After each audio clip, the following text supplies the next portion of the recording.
the hospitality suites.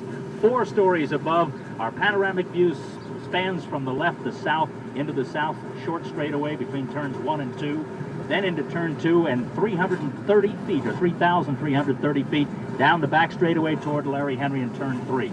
It is indeed a pleasure to be here, Lou. I didn't know if I would be nervous on race day. I thought, keep calm all day. You can't. The first time around, you've got to get caught up in it, and I am. So am I. It's not the first time around. But back down on pit road, we do check for another veteran's view. Ron Carroll, he's witnessed this event from the turns as well as the pit positions. Good morning, Ron, and in the typical race question, what's it like down there? Well, good morning, Lou. My day is complete already because I just was standing here talking to Linda Vaughn. Oh, life's I good. don't know if there's any tradition more traditional than Linda Vaughn. We got to say hello to her, and good luck to her and everybody out here today. Well, you know, from the back stretch to the third turn down to the first turn, this will now be my 3rd year here in the pits. Always and ever, it's the most exciting thing in the world. You know, in the pit area, it's always different, it's always the same. The wives, the drivers, the good luck kiss, the hug, the emotions very, very high. The calm but intense professionalism as these crews prepare in these final minutes to get ready for the greatest racing event in the world. The celebrities right now are getting in the beautiful old pace cars and the convertibles, taking their stroll and their ride around the track. We are just so anxious to get ready and get underway with this 500-mile race. And Lou, may I just add a very, very good morning to you and the best of luck to you today. Thank you, old friend. Speaking of pace cars, another, Luke Walton, alongside the pace car, will join you. At the pace car, which will be driven by the man who broke the sound barrier, General Chuck Yeager, and riding with him, the marshal of the race, Bob Cassidy. General, welcome back to the 500. Do you expect the second time around to be as interesting as 2 years ago? Yeah, I really suspect so, because I really didn't know what was going on a couple of years ago because I'd never been to an Indy 500 race, and this year I know what I have to do, and I've got a lot more confidence, and also it's fun to drive a different car. 2 years ago we had a Corvette. This year we've got an old with a quad 4 with a blower on it, and it's a little different car, and it's fun to drive different cars for me. Bob, do you ever have any problems in keeping the field in formation? No, haven't so far. How far are you out in front of those cars when you pull into the pit area?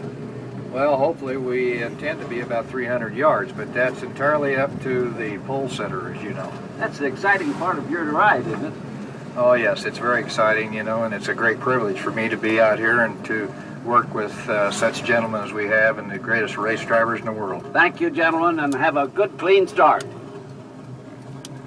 We continue our countdown here in Indianapolis. We are expecting a start, and so far things are on schedule in just about 40 minutes from now.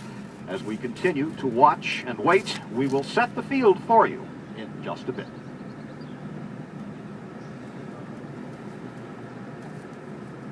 Back live from the Indianapolis Motor Speedway, counting down to the start of this year's 500. I'm Lou Palmer.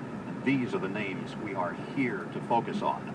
The starting lineup for this year's 72nd annual 500-mile race. On the pole, a brilliant qualification ride that included a lap in excess of 220 miles an hour. Rick Mears qualifying the Pennzoil Z7 Penske Chevrolet at an average of 219.198. The car number is 5.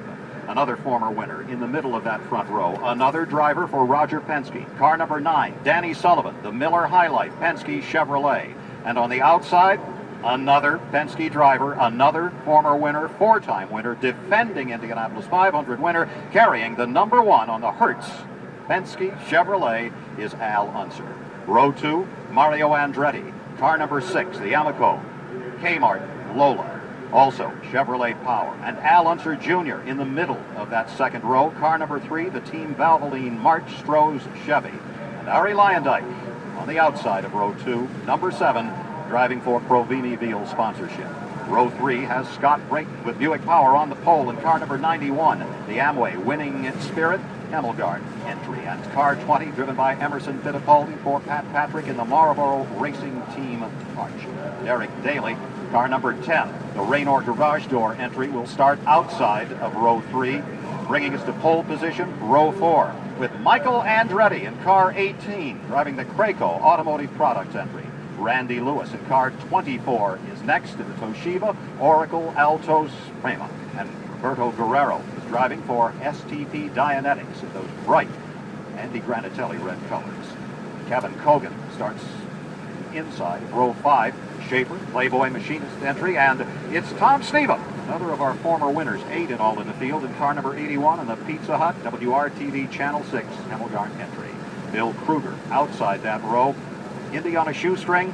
He is not a big dollar operator. He has fans in these stands. Car number 97 goes for CMC Systems Sales. Row 6 has the oldest man in this year's 500 and last year's and the year before. In car 22, Dick Simon, the Uniden sound design entry, with Teo Fabi in the Quaker State Porsche. Still a project being worked on. They promise to go faster as time goes by. Wait till next year, says Teo in car number 8.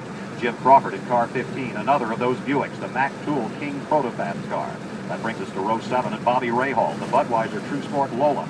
Car number 4, another winner.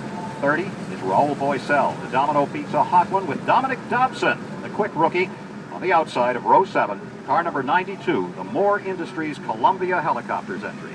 That brings us to row 8 of 11 rows. A.J. Foyt, another, only 2 have won this place 4 times. Foyt in car number 14, a Copenhagen Gilmore entry, with Billy Vukovic the third in car 56, a rookie, starting the Genesee Beer Wagon Easy Wider, middle of row 8. On the outside, Tony Bettenhausen. It's the Oni Scott Ladd Foods Hardee's entry. That moves us to row number 9. Darrell Pomrath, a rookie, in the Bronson Nesta Editor's car with Steve Chassie in car 35, doing so much of this himself for Gary Trout Motorsport. They picked up the Castle Recycling sponsorship. It's a march. John Andretti, another rookie, car 98 in the Skoal Bandit Lola. 2 rows to go now. In 10, car number 48, rookie Rocky Moran in the Skoal Classic. Trent Shoring entry. Stan Fox in 84, another of the Foyt entries, as is Moran's, the Calumet Farms Copenhagen car. 17, winner Johnny Rutherford, Mac Tools, King Protofab, another of the Buicks. Ludwig Heimrath Jr. is on the pole in the last row. The Mackenzie Funds Hemmelgarn car number 71. Rich Vogler in the middle, bumped out, bumped his way back in on the last moments of the last day of qualifying in car 29. Jonathan Bird's Cafeteria Pepsi Bryant entry. And in last starting position, number 33, Howdy Holmes in the Jiffy Mix cars. That is the lineup. Now, out on the race course, continuing our lineup. At the north corners, number 4 and number 3, we have a pair of reporters that I look forward to hearing. At the north end of the track, coming back to Indianapolis from his home, appropriately enough now in the Motor City, anchoring turn 3, a fine reporter, a friend, Larry Henry. Good morning, Lou, and thank you. Yes, indeed, now I have moved my base of operations out of the state of Indiana for the first time since I've done this broadcast to Detroit, Michigan.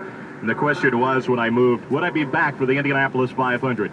There was never a doubt in my mind. A native Hoosier, I came to my first race in 1966, sat with my older brothers just not far off to my right in the short chute between 3 and 4. There was no place like Indianapolis in the month of May. There was no day that is more thrilling, more exhilarating than this day. Thousands upon thousands of fans still streaming into the infield and in their seats here. Most of the grandstands are packed, the infield full. The crowd noise beginning to pick up, people sensing that very shortly we'll hear that command for gentlemen, start your engines. It's going to be a great day, and I'm looking forward to this 500-mile race. Thank you, Larry. At the other north corner, number 4, Bob Jenkins, a veteran not only of this, but many racing broadcasts, and not only from around this country, but